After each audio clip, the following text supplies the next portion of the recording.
Hello students, in this session we are going to study the end conditions for long column.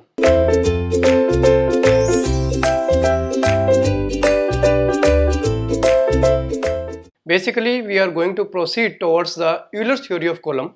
Before deriving the theory of columns given by Euler's, we should know the end conditions for long columns, right? So what may be the conditions depending on the load applied and if the column is fixed or hinged, we have different types of end conditions. So basically we can divide the long columns into four types of end conditions. What are those end conditions, right?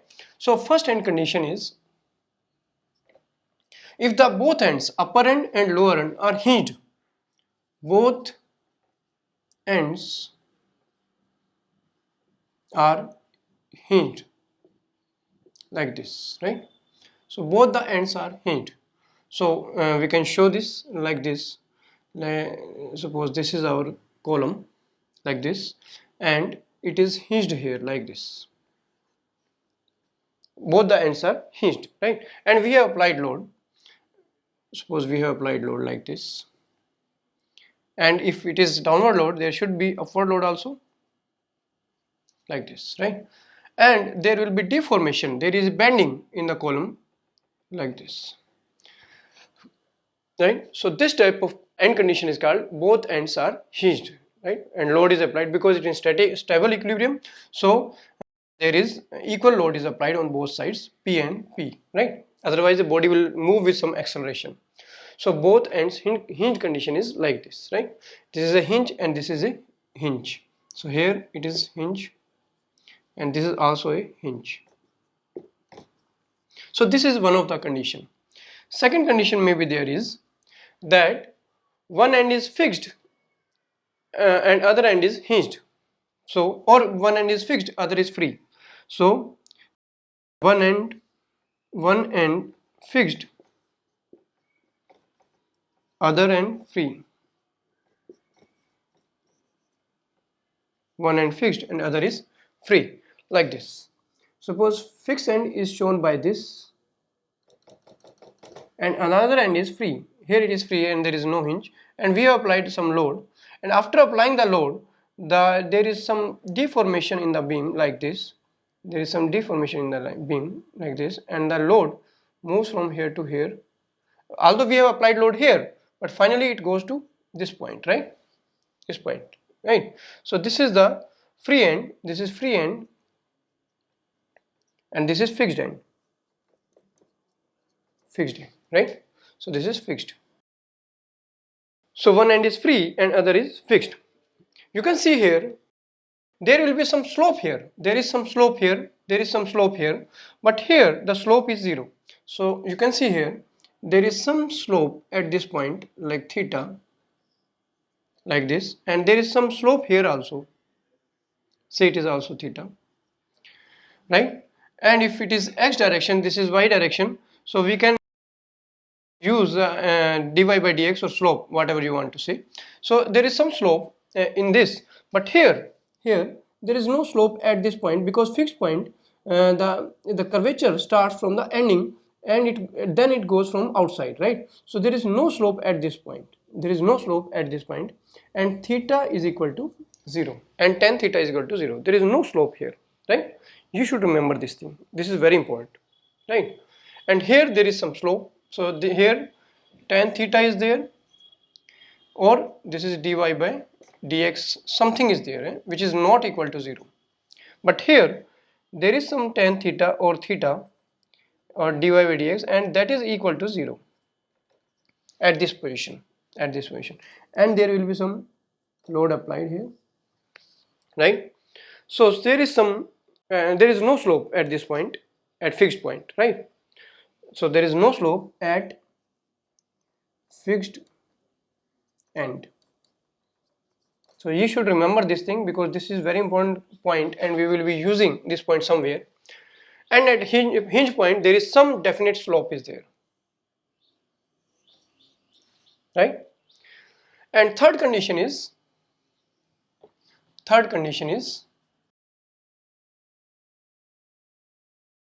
both ends are hinged. Both ends and hinge is there, one end fixed is there, and both ends are fixed, right? So we can say next is both ends are fixed. Both ends are fixed. Both ends are fixed, right? So like this is one end, and this is the column, and this is another end, right?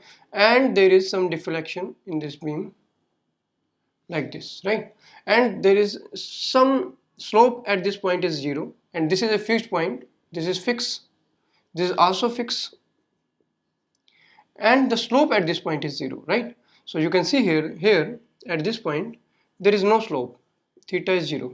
Also at this point theta is 0, because both are fixed, right? So slope will be 0. So tan theta is fixed point will be 0. Tan theta or dy by dx at fixed point will be equal to 0 at fixed end. It will be 0, right? So this factor you should keep in mind. And another is last condition is when one is fixed and other is hinge, right? Fixed free we have taken, hinge we have taken, fixed we have taken. Now fix and hinge. So next point is one end is fixed, one end fixed and other hinged. One end is fixed and other is hinged. So this will be like this. One end is fixed and other is hinged, right? So you will get this type of condition after like this, right? So after deformation, this will be the case, right? So this is hinge point, and we have applied some load, and there will be counter load here, P. Counter load is there, P, and no slope here, no slope here. This is a fixed point and there is no slope here. Theta will be equal to 0. And at this hinge point, this is a hinge point, there will be some definite slope like this, theta, right? And theta 0 at this fixed point. This is fixed, right? So what else condition is there? What else, right? Suppose we are taking in this direction, this is x, and in this direction this is y. So what other condition can be there that we should also know here only, that boundary conditions. What are boundary conditions? So suppose we take certain this is the bending in the beam. At certain point, I am clearing it so that the picture may be more clear. I am removing it, and like this I am making it again like this, and this is a hinge and some load is applied, P. So at this point, suppose this is the deflection of the beam, deflection of the column, suppose y, at a certain distance x, so at a certain distance x, deflection is y. So what is the boundary condition here? And suppose the length of the beam is column is L. So boundary condition is there that here there is no deflection in y direction. This is our y direction. There is no deflection in y direction. Here also there is no deflection in y direction. At a certain distance x, there is some deflection y, right? So boundary conditions are here. The boundary conditions are, first boundary condition is that x is equal to 0, y equal to 0. At x is equal to 0, there is no deflection, and when the length is there, when x is equal to L, y is again 0. So these are the two boundary conditions for the hinge point, where there is a hinge point, that x is equal to 0, y is equal to 0, x is equal to L, y is equal to again 0. Because there is deflection in y direction is 0 at this hinge point. There is no deflection in y direction. Also at this point there is no deflection in y direction. So x is equal to 0, y is equal to 0, x is equal to L, y is equal to 0. Right? So this is a boundary condition for this type of hinge. So what are the boundary condition for one end fixed and other is free? One end fixed and other is free. What is the boundary condition for this, right? So suppose at the free end some deflection is there from in y direction. So we can say if this deflection is y, if this deflection is suppose a, this distance is a, and at a distance certain distance x, at certain distance x the deflection is this much y at a certain distance x from the lower end. So we have suppose at a distance this is the deflection at a distance x from the lower end, and this is that at a length of L the deflection is a, right? So this is the total length of the beam. This is the total length of the beam. Here you can see here when we are talking about L, so this is the total length, right? Similarly this is the total length of the column, like this. Total length of the column is L. So what are the boundary conditions here? What are the boundary condition here? Here one end is fixed and other is free. This end is fixed and other is free. What are the boundary conditions? So boundary condition will be important while deriving the Euler's theory of column. So first boundary condition is that when the x is 0, x is starting from the this point, fixed point. When x is 0, there is no deflection, there is no y.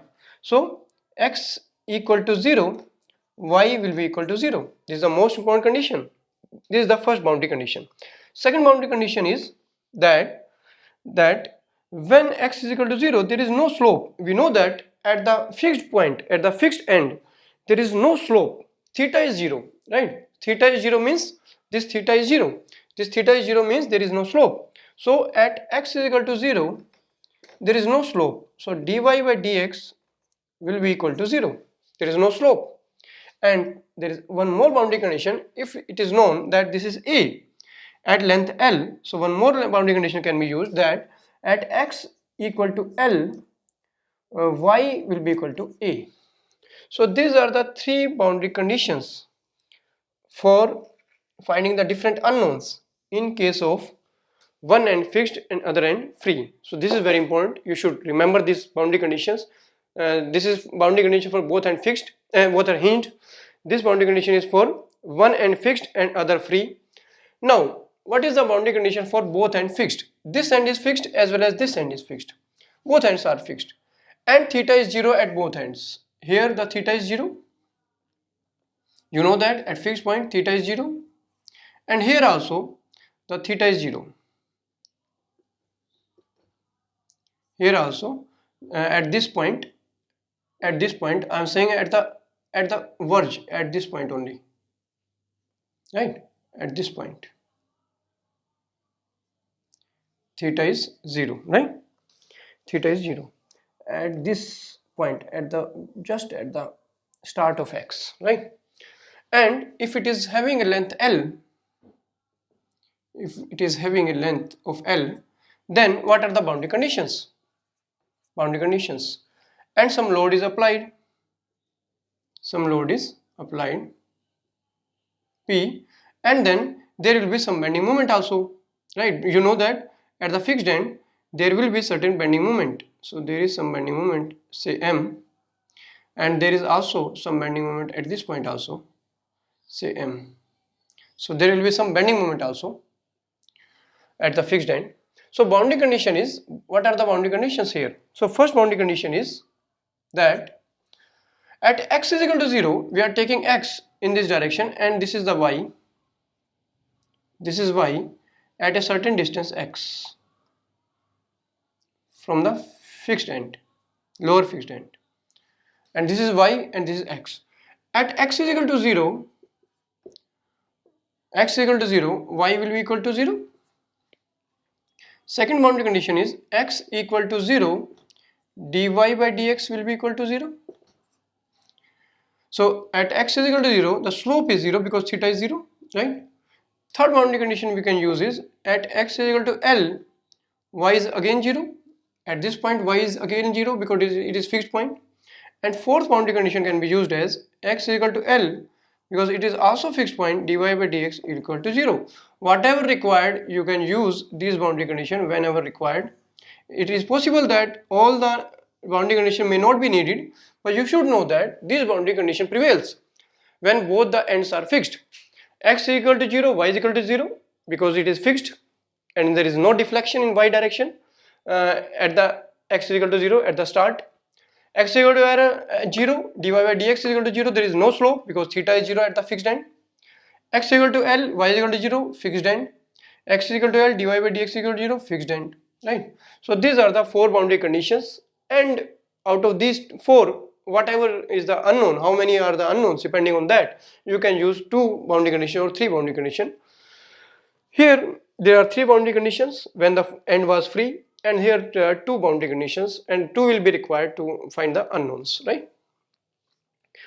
Another is this, when one is fixed and another is hinged, and you know that when the load is applied, there will be some bending moment at this point. Say it is clockwise, so there is some bending moment at this point, say it is clockwise, and due to that there will be some reaction because it is trying to bend this beam, so there will be some reaction developed. So here there will be some reaction developed R at the hinge point, right?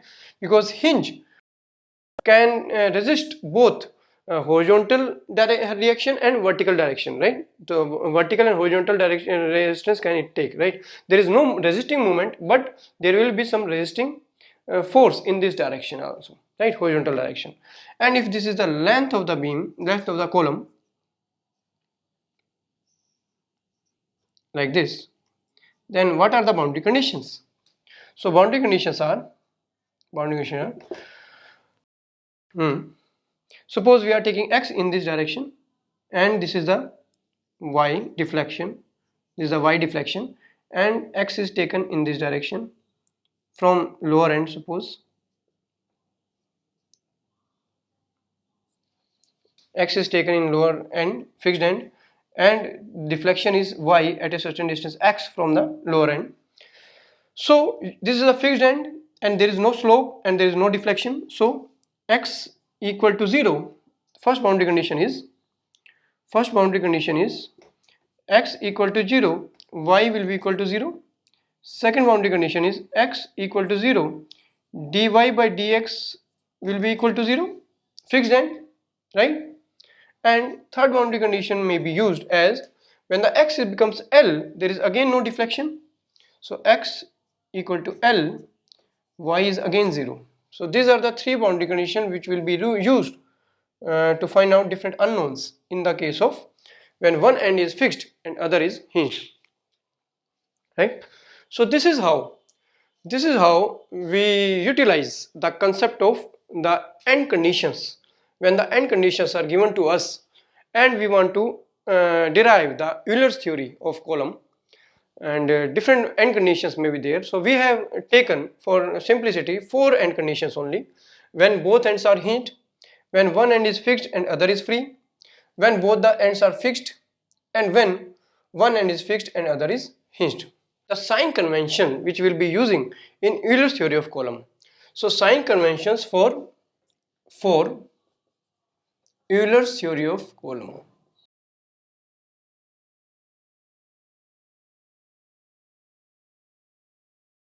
This is also important because we have to apply specific sign conventions for our case.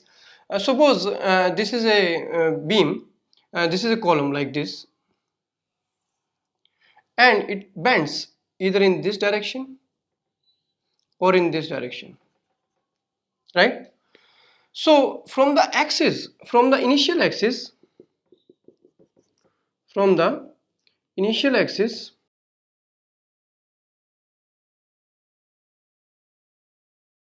this, from the initial axis there is some convexity. So you can see here convexity is there, convexity is there towards the axis, right? So here it is convex towards the axis, here it is convex towards the axis. So for convex bending, for convex shape towards the initial axis of loading, the load was applied here. For convex shape, towards the initial loading, we take this type of bending moment as positive, right? So this type of bending moment will be taken as positive. So M will be equal to positive for this case. Bending moment will be taken positive for this case, because load applied multiplied by distance will give the bending moment. So bending load multiplied by distance, suppose this is the distance, we are taking suppose moment about this point. So when convex shape is making towards the axis, initial axis, then we take the bending moment as positive. So we can write here that when bending is such that the shape of column after bending is convex towards initial original initial axis of load applied, axis of applied load. Initially we applied load here, and towards the initial or original axis of application of load there is a convex shape, right? This is convex shape is there, right? Remember this, towards the axis of the applied load. Then in that case, when bending is such that then bending moment about any point on the column is taken as positive.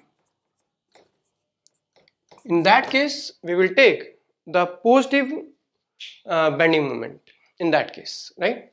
When there is convexity is there, right?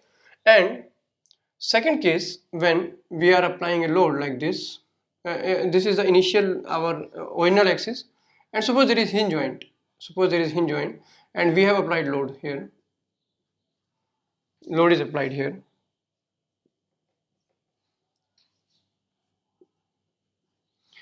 and there is some deformation like this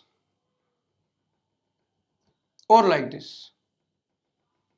Deformation may be either in this direction or this direction. We don't know in which direction deformation is there, but we know that from the original axis of applied load there is a concave shape, right? This was convex and now it is concave.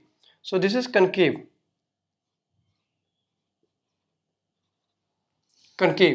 right? Concave towards the initial axis, right? So this is a concave type of shape towards the initial axis, concave towards original axis, right? So M will be taken as negative. In that case, the bending moment about any point, suppose this is the point and this is the deflection in y direction, and we are taking x from this point, right? So at this point the bending moment will be negative. So when bending is such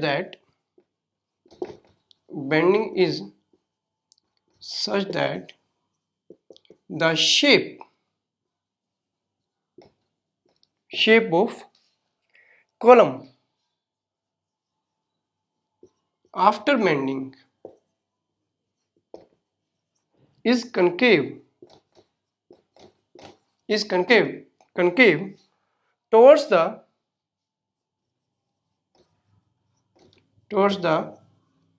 original axis of loading. If this case prevails, then bending moment is taken as negative.